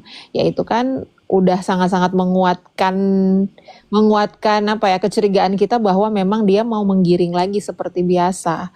Dan aku juga benar-benar baru tahu juga kalau iya juga ya terdakwa itu tidak disumpah yang menjadi saksi gitu, sehingga apa yang dia omongin itu tuh terserah dia. Ini kan sekarang kubu-kubu di sebelah Ulangi kata-katamu. Ya, terdakwa Ulangi kata-katamu, kenapa terdakwa tidak disumpah menjadi saksi, itu gimana maksudnya? Tidak maksudnya terdakwa itu tidak disumpah untuk memberikan kesaksian seperti saksi-saksi yang didatangkan yang lain, baik itu saksi ahli maupun saksi fakta. Jadi dia punya kesempatan untuk menceritakan sesuatu yang mungkin tidak terjadi. atau atas dasar kehaluan dia gitu, yang sifatnya bisa menggiring opini publik, yang sebenarnya dia sudah lakukan berkali-kali gitu. Jadi apa ya, itu menutup banget dengan akhirnya seperti nantangin. Jadi kata-kata yang dia bilang, ya udah silakan terserah, JPU mau tuntut saya 100 tahun, 100 tahun kek, 1 windu kek gitu. Jadi itu memperkuat dugaan itu bahwa memang dia melempar bola liar yang nanti jadi giring-giringan netizen. Bahwa iya benar nih, gara-gara JPU sudah dibayar makanya dia menuntutnya tinggi gitu, dan memang sengaja dia bertingkah laku semenyebalkan itu, kayak misalnya dia bervelocity, habis dia bervelocity dia tiba-tiba lemas, habis dia tiba-tiba lemas dia velocity lagi, habis itu tiba-tiba dia nangis ya kan, untuk mengobrak-abrik emosi yang ada di dalam ruang persidangan, sengaja memancing gitu, sampai bahkan mengata-ngatai JPU baik di dalam persidangan maupun di luar ruang sidang. Kan kita tahu ya, dia udah ngata-ngatain ibu yang keberatan badan. Di luar juga dia bilang, ya kalau jelek, kenapa lo nggak operasi aja, lo kan udah dapet duit. Nah itu tuh kayak gitu-gitu. Jadi sengaja memang karena dia sudah punya ini satu bukti-buktian gitu. Mental problem. Bentar-bentar ketawa, pas itu nangis-nangis, pas itu guling-guling, dan nanti ketawa lagi gitu kan. Dia Iya. kayaknya mempunyai apa? Mental problem. Bebeknya nggak terima tuh bawah. Silakan yang Iya, lain. itu lagi-lagi aku mau bilang dia bisa memperdengarkan suara si copet itu dengan entah siapa dia teleponan atau apapun itu, tapi dia bisa cuman ngomong gini, ada juga seseorang yang punya foto Fitri Sahuteru sama JPU. Kenapa kagak ditunjukin? Kenapa lu setengah-setengah? Itu kan membuktikan banget Nah bahwa itu iya, semuanya itu hanya giringan-giringan aja Fata gitu. Morgana. Iya, kehalusinasian dari seorang terdakwa.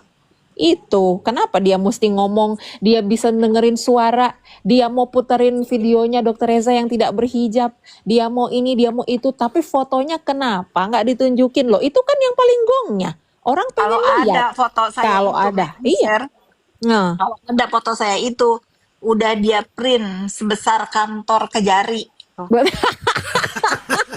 pasang di dia depannya. dia udah bikin banner Kak Fit. Dia udah pasang di bundaran HI, bener. Dia udah pasang di bundaran HI tuh muka saya sama JPU kalau bener ada.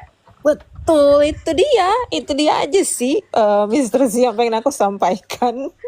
Oh, Kocak. itu bukan pertanyaan ya? Gak, itu aja aku dengerin dulu aja. Oke, itu bukan Tuh, pertanyaan kalau Bang memang Leon. Aku mau ada, bertanya, pasti fotonya udah aku mau bertanya. dipajang. Kayaknya aku belum pernah bertanya selama Komal. Aku sekarang bertanya. Bang Iya, Leon, silakan. aku mau bertanya. Bang Leon Silakan. mana nih? Silakan. Fitri. Oh, Bang Leon. Saya mau bertanya ya. Menurut Bang Leon, kenapa sih penasehat hukum lawyernya Nikita itu selalu bilang kalau ini adalah kesepakatan, sementara kita semua kan tahu kesepakatan itu nggak pernah ada di fakta persidangan, tapi dia kekeh. Kenapa itu menurut Bang Leon dia kekeh kalau itu tuh kesepakatan? Dia mau mengarahkan ini bukan pemerasan tetapi tindakan keperdataan. Kalaupun dianggap Nikita itu tidak memenuhi kewajibannya, itu harusnya wan prestasi bukan pemerasan. Dia mau mengarahkan ke situ. Oke. Lalu kalau misalnya dia mengarahkan itu sebagai wan prestasi, dia kan menggugat tuh perdata wan prestasi. Kenapa dia cabut? Ya karena justru sebaliknya dia yang belum memenuhi kewajiban kontraktualnya. Jadi kalau dia mau gugat wan prestasi ya nggak bisa. Nah, tapi kenapa dia kekeh aja itu? Saya jadi gemes sendiri, Bang Leon. Saya jadi gemes sendiri. Apakah dia ini pura-pura nggak tahu gitu? Apakah dia ini memang sengaja aja ngomong begitu terus biar ramai terus, biar giring opini terus gitu? Maksud saya kan saya miris ya sebagai praktisi hukum lah gitu. Kok kok selalu ngomongnya kesepakatan, sementara kan di fakta persidangan nggak ada kesepakatan itu, menurut saya yang awam ya. Tapi bolak-balik, ini kan kesepakatan, ini kan kesepakatan, gitu melulu, gemes sendiri saya Bang Oh, Leon. sebenarnya ada kesepakatan Kak Fitri dan Dokter Reza tuh ngakui, cuman kesepakatan yang dibuat di bawah tekanan. Yang mana Bang Leon? Kan Dokter Reza nggak pernah Ada. ngomong. Waktu ditanya sebagai saksi dia menjelaskan, ya saya memberikan uang 4 miliar itu atas dasar kesepakatan yang dibuat di bawah tekanan. Ada keterangannya seperti itu. Oh, dia ngomong begitu ya, saya nggak dengar Mm-mm. soalnya. Saya cuma dengar Dokter Reza itu ngomong, nanti berarti kalau ini dibilangin lagi itu bukan berarti diingetin, maksudnya dibilangin lagi, dikata-katain lagi, yang saya tahu cuman itu. Waktu pertanyaan PH itu Bang Fahmi nanya, itu kesepakatan nggak? Sama Dokter Reza dijawab, itu kesepakatan dan di bawah tekanan, dibilang begitu. Menyerahkan uangnya. Makanya saya bilang, karena gini Kak Fitri, 369 27B Junto 45 ayat 10 itu memang tujuannya untuk membuat kesepakatan kok. Memberikan sesuatu itu kan kesepakatan. Tetapi kesepakatan yang tidak sah. Kesepakatan yang tidak sah itu nanti bisa dilihat di pasal 1321 BW. Di situ sudah dijelaskan tiada kesepakatan yang sah jika dilakukan karena adanya suatu kehilafan, penipuan atau paksaan. Nah, konteks Ya. kesepakatan yang dibuat oleh Reza Gladys ini adalah kesepakatan yang tidak sah karena ada suatu paksaan. Maka seharusnya PH-nya itu harus membuktikan, seharusnya terdakwa dan PH itu harus membuktikan bahwa tekanan atau paksaan yang dibilang Reza Gladys itu tidak ada, gitu loh. Nah, tetapi dalam persidangan ini justru nggak pernah dibuktikan itu. Ya. Sama aja seperti ini Mbak Fitri. Sama misalnya anakku diculik sama orang. Terus orang itu nelpon, Jangan anakku aja. nah terus penculik nelpon aku, ya kan? Nah, ini anakmu di aku. Kalau kamu nggak berikan uang 4M, anak ini nggak balik. Mau nggak mau kan? Aku bilang, tolonglah jangan diapa-apain anakku. Aku harus bagaimana? Berikan aku 4M. Aku nggak ada duit 4M, aku bilang kan. Aku hanya 3M. Nah, oke lah kalau begitu. Ya sepakat itu. Tapi apa? Aku memberikan kesepakatan itu kan karena ada dia mengancam aku. Anakku nggak akan dibalikin sama dia. Itu loh posisinya Mbak Fitri. Iya, masalahnya kalau saya itu kan gini ya, Mbak Jo sama teman-teman semua. Saya itu mungkin di dalam persidangan karena mencari pembenaran buat si terdakwa ini ya, tetapi dalam kenyataan kan saya tahu memang si Dokter Reza ini ditekan sama dia, ditakut-takutin sama Mail, dimintain sejumlah uang, bahkan setelah itu kan ada lagi kan si Dokter Topeng itu gitu, dan saya tahu bahwa terjadinya perpindahan uang itu dari tangan Mufid ke si Mail karena disuruh sama Niki dan Dokter Oki itu. Saya tahu faktanya, jadi untuk bersilat lidah tuh saya pusing ngedengerinnya, tapi saya tahu bahwa mereka ini ketakutan sampai Dokter Mufid itu bawa istrinya ke rumah sakit karena ditekan-tekan terus. Akhirnya setelah uang itu dikasih tetap dijelekin, baru mereka cerita. Saya ketawain, kenapa kalian kasih? Ya takut Kak, karena gini. Nah, saya taunya faktanya memang pemerasan itu ada. Dan mereka itu betul-betul ketakutan. Jadi kalau bersilat tidak di persidangan ya sudah, itu kan sama-sama punya pembelaan dan pembenaran. Tetapi saya meyakini dari awal memang pemerasan itu ada dilakukan oleh para sindikat itu, Mr. Z itu. Makanya saya pengen tahu aja akhirnya gimana sih ini. Saya tidak menunggu persidangan Nikita ini. Akhirnya saya tidak menunggu persidangan Nikita ini sama Dokter Reza. Sekarang yang saya tunggu persidangan antara gajah sama gajah, Mr. Z. Oke, jadi Bu Fitri tadi tanya ya, akhirnya bagaimana gitu ya? Ya, Iya. begitu benar. Iya, Oke, Pak. oke. Saya menunggu aja. Ini kan sebentar lagi udah vonis. Berikutnya mungkin kalau ada laporan-laporan yang lain akan jalan, kan ini episodenya akan panjang, Mr. B. Ada lagi karena Oke, memang ini perbuatan ini nggak bisa dibenarkan. Saya meyakini dari awal bahwa Nikita Mirzani ini tidak sendiri. Terbukti kan di fakta persidangan kalau ada Dokter Oki disebut terus, ada Samira juga. Nah, mungkin nanti ada lagi nama-nama lain disebut gitu di belakang ini semua. Oke. Tadi kan Bu Fitri nanya akhirnya bagaimana kan? Ya nggak? Aha. Saya telepon hakimnya dulu ya sebentar ya. Aduh, ngeri Mr. G, kali. Halo. Mr. G, kemarin waktu pemeriksaan terdakwa duit 4M dibawa nggak? Ada di situ Dibawa. 3,4. Bukan, dibawa nggak duit 4M-nya? Enggak. Oh, berarti nggak ada ya ditunjukin bahwa duit 2M atau duit 4M itu masih ada, nggak ada Enggak. dipergunakan, nggak ada ya? Enggak, cuman ngomong doang. Oke, cuman ngomong doang. Ini Bang Leon bertanya sama saya juga akan bertanya sama Bang Leon. Ini tadi Bang Leon, ini ada Bu Nona juga nanti bisa ini ya, bisa nambahin. Bang Leon, tadi kemarin ada kesaksian dari terdakwa itu mengatakan bahwa itu juga ada kerjasama dengan Oki, dengan cek yang dikirim dengan Oki, itu yang kaitannya uang terkaitan 4M, 4 apa dia bilang 4 liter ya? 4 liter. Nah, 4 liter itu bukan terkait dengan itu terkait dengan cek yang Endorse. dikirimkan oleh Oki. Oh, endorse. Itu oke. Iya, Oke ya, endorse dengan Oki, katakanlah gitu. iya betul. Kemudian jangan lupa kita, Oki pun sudah pernah diperiksa. Tidak pernah sekalipun menyebut angka cek uang 4M. Oke Iya, ya. Iya, Oke. iya. Oke. Jadi jangan lupa, Oki sudah diperiksa, tidak pernah menyebut angka ini. Kemudian jangan lupa juga bahwa terdakwa Nikita Mirzani itu juga pernah diperiksa sebagai saksi Ismail dan juga ditanyakan terkait dengan uang ini, tidak pernah menyebut mengenai cek. Oke ya. Oke, kok saya menilainya begini Bang Leon, benar atau tidak nanti menurut Bang Leon? Kesaksian yang murni itu adalah kesaksian pertama ketika kita dadak pada saat bertanya. Kita dadak saat kita bertanya. Nah, kesaksian yang kemarin itu adalah kesaksian setelah dibangun sedemikian rupa sehingga berubah. Padahal dia lupa ada kesaksian yang pertama. Bagaimana menurut Bang Leon? Mr. Z, itu kan kesaksiannya kayak kesaksiannya kan begini, chatnya itu kayaknya berhasil deh 4 liter Papa Bems, KPR-ku Iya, kebayar, iya kan betul. begitu kan? Nah, Sekarang pertanyaan saya, Mr. Z, kalau itu duitnya dari Dokter O, Oki. pertanyaannya ngapain dia ngomong begitu ke Dokter O?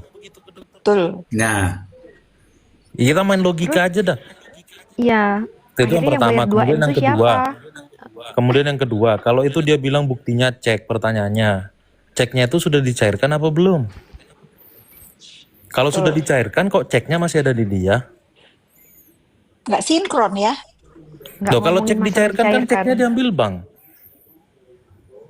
uangnya yang diambil gantian. Iya, ceknya kan diambil bank, uangnya kita ambil. Sekarang pertanyaannya, ceknya itu udah diambil belum? Udah dibayar, udah ditarik belum?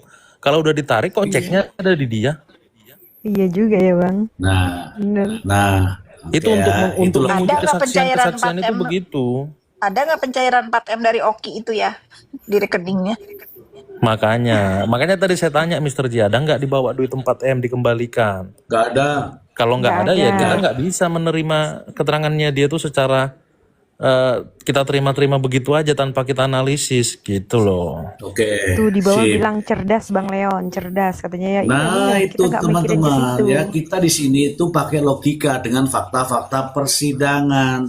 Pertanyaan kedua Bang Leon, dan mungkin teman-teman juga sudah melihat ini, tapi di mute dulu ya. Ada sebuah momen ketika waktu itu diberikan kepada penasihat hukumnya.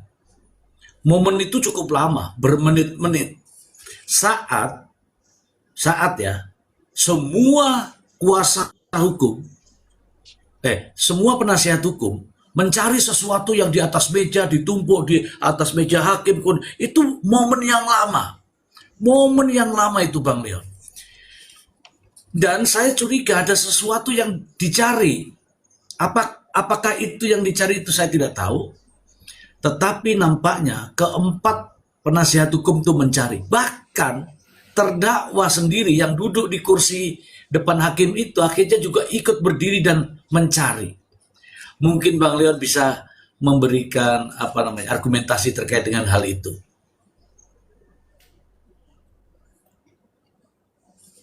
Udah itu aja Bang Leon. Kalau saya sebelum sidang itu selalu mempersiapkan bukti-bukti yang harus diajukan untuk membela terdakwa. Saya sering sidang perkara korupsi, saya sering sidang perkara TPPU, saya juga udah pernah sidang, bahkan saya pernah nangani perkara TPPU Mr. Z, itu transaksinya mulai dari tahun 2008 sampai 2021. Saya siapkan semuanya, saya pelajari betul, bukan kayak gitu tiba-tiba di ruang sidang baru nyari bukti. Nah itu kan berarti kan tidak dipersiapkan dengan baik tuh. Itu yang pertama. Kemudian kalau itu adalah bukti yang inti, bukti yang sangat membuat terang suatu perkara, harusnya disimpan dong baik-baik, bukan sampai kebingungan mencari begitu. Benar. Bang Leon lihat bagaimana saya sempat kondisi lihat pada mereka saat itu. nyari buka bolak-balik berkas kan mereka kan. Ya. Ya itulah, saya nggak tahu ya. Kalau saya biasanya sih sebelum sidang itu saya udah pisah-pisahin. Bukti yang sangat penting itu sudah saya pisahin. Jadi ketika saya mau bertanya, saya mau ngajukan bukti di persidangan itu, saya udah tahu nih mana yang harus saya ajukan terlebih dahulu, gitu. Oke, berarti itu bukti bahwa penasihat hukumnya tidak siap ya teman-teman ya. Oke, diakui atau tidak, saya sudah membuat VT-nya karena saya juga penasaran ngapain ini pada bolak-balik, numpuk kertas. Ternyata ada sesuatu yang tidak dipersiapkan. Kata Bang Randy sih, katanya sih. Bukan Itu. tidak dipersiapkan itu Mr. Z, Bang Leon. Iya, silakan Bu Dona. Itu bukti yang diada-adakan, diseolah-olahkan ada. Jadi kan kita tahu kan betapa arogannya seorang terdakwa. Mungkin ya, kita kan sudah tahu bahwa macam-macam kan jenis klien. Nah, klien arogan yang seperti ini, dia pasti ada kemungkinan ya, kalau bisanya si PH-nya bisa terhina dengan kelihatan sekali tidak manajemen alat buktinya kurang. Padahal seharusnya kalau semakin profesional semakin rapi kan harusnya, apalagi kalau yang namanya sudah pernah nanganin Prabowo lah, apalah, masa tidak rapi. Nah, kelihatan sekali itu bukti yang diada-adakan seolah-olah bahwa pernah saya kasih, masa nggak pernah lihat buktinya, coba lihat di susunan itu. Nah, seolah-olah seperti itu, ya kan? Itu yang kalau saya lihat seperti itu. Jadi seolah-olah dia sudah mempersiapkan, dia sudah kasih, cuma kecerobohan dari lawyer. Tapi kalau lawyernya sampai mencari begitu dengan paniknya, mereka seolah-olah ada yang terlewat oleh mereka, padahal memang tidak ada, iya kan? Kasihan, saya malah lihatnya jadi kasihan, jadi terkesan tidak profesional. Padahal bisa saja karena pernyataan yang mengejutkan dari si kliennya itu aja, yang tiba-tiba seolah-olah ada bukti baru. Tambahan, Iya. Sergi, tambahan. Ya, silakan. Seorang PH itu kalau mau bersidang mengajukan bukti itu pasti membuat daftar bukti. Dan bukti-bukti itu sudah disusun sesuai dengan daftar bukti. Lalu bukti-bukti yang akan diajukan itu dileges terlebih dahulu. Jadi seharusnya sudah tersusun dengan rapi. Jadi kalau saya membaca, sepertinya mereka memang tidak persiapkan dengan baik karena mereka mungkin tidak menyangka juga bahwa hakim pada saat itu meminta bukti-bukti selain dari setelah keterangan terdakwa kalau memang ada. Itu biasanya seperti itu gitu loh Mr. Z. Ada daftar buktinya untuk disusun. Saya nggak melihat apakah itu mereka serahkan atau tidak ya di depan persidangan ya pada saat itu. Karena mereka semua maju ke depan kan. Nah cuman mencari buktinya itu kelihatan bahwa memang mereka tidak menyusun alat bukti-bukti yang akan diajukan itu. Gitu loh. Iya, betul. Iya, nampaknya itu berkas itu terhambur di sana. Itu jujur ya teman-teman ya, Bang Leon, Bu Nona, semuanya itu penasihat hukumnya itu berdiri semua, mencari di bolak-balik itu map, dan terdakwa pun akhirnya bolak-balik. Di kursi, ke meja, ke kursi lagi, ke meja lagi. Saya itu sebenarnya ini nyari apa ya? Gitu. Jadi seperti Bang Leon, Bang Joki tadi, juga Bu Nona, itu kalau mau dipersiapkan untuk hakim, itu harusnya dipersiapkan dengan digundel rapi, ketika diminta kita berikan, kan begitu. Tapi nampaknya nih tidak siap, menurut pendapat saya. Aku potong, ada Bang Max, aku turun ya. Bang Maxi Karepu naik, Bang. Itu selama bulan Oktober itu Bang Maxi belum pernah naik, jadi tidak tahu kenapa ya. Apakah Bang Maxi sudah ingkar bukan prestasi kepada saya? Enggak, ke tempat saya aja dipantang-pantang nggak naik kok, Mr. Z. Lagi Nggak ngambek tahu. kali dia. Ngambek Nggak ya? tahu. Mr. Z, Saya itu malah ya. sama momen di mana waktu terdakwa memutarkan video di depan persidangan, itu kan semua maju ke depan. Tapi ada momen di mana hakim anggota itu tertawa, jaksa juga tertawa gitu loh. Aku pengen tahu video apa yang mereka lihat di itu ya. Apa ada terputar video yang seharusnya tidak bisa tidak diputar gitu ya? Ada momen itu, Mr. Z? Iya, jaksanya ngakak. Iya, jaksa ngakak, hakim anggota juga ngakak, itu ketawa. Itu saya nggak tahu itu. Coba saya langsung tanya aja kepada yang bersangkutan. Silakan, Bang Maxi. Oke, Mr. G. Bang Bos, selamat malam. Assalamualaikum juga rekan-rekan.